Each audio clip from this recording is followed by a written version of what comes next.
AI's role in warfare is expanding rapidly from visible applications like AI-based targeting in Gaza to covert cyber warfare operations globally.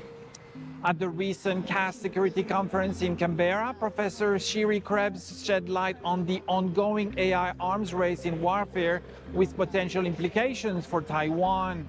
One thing that I mentioned in my comments is my concern from a cybersecurity dilemma, something that we are witnessing, especially because we are because of the clandestine nature of this type of arms race, because you're always thinking I'm behind, because unlike nuclear weapon, this is something that you don't really test out in the open, and so ultimately it remains a sort of an assumption of what type of capabilities particular countries have.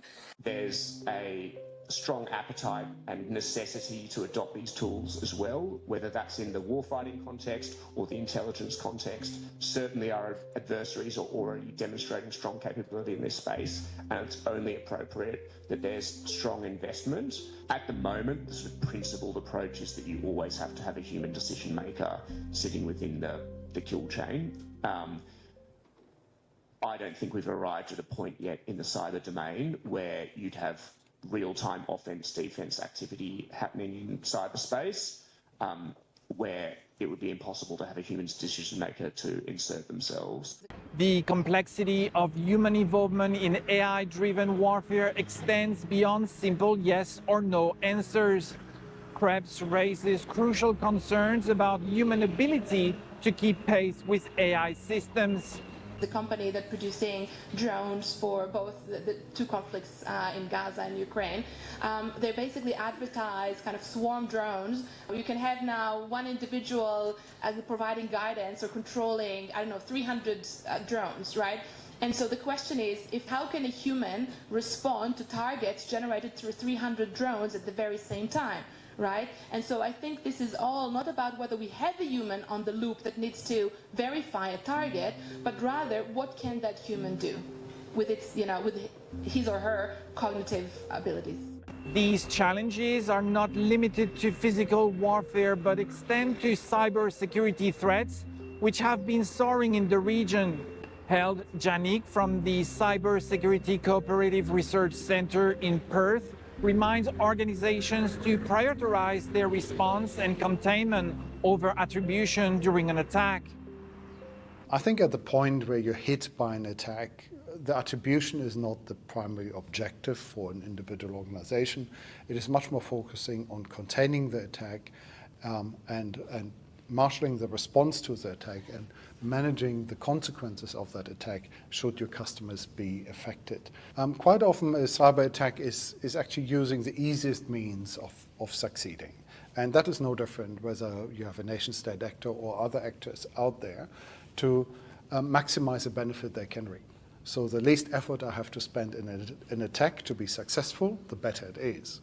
Now, where the difference comes is if you're well protected, a nation-state actor has significantly more resources and capabilities and access than perhaps a criminal organization or single attackers do have. So you can see the difference in the capability of the attacker, but also the intent of what they are after.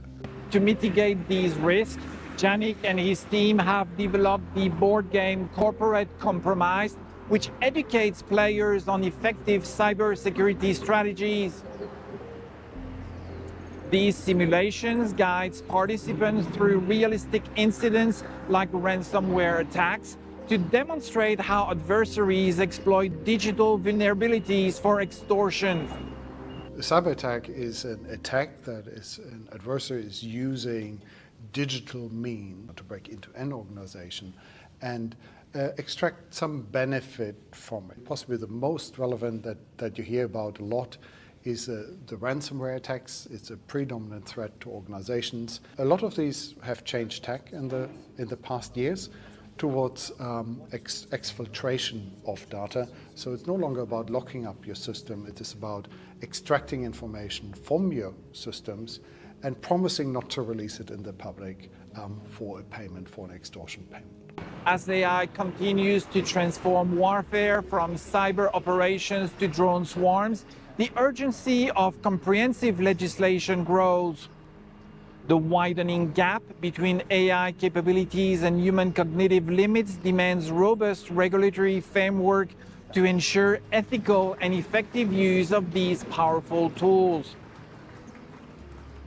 After all, the future of warfare may be uncertain, but thoughtful preparation and legislation could be our best defense.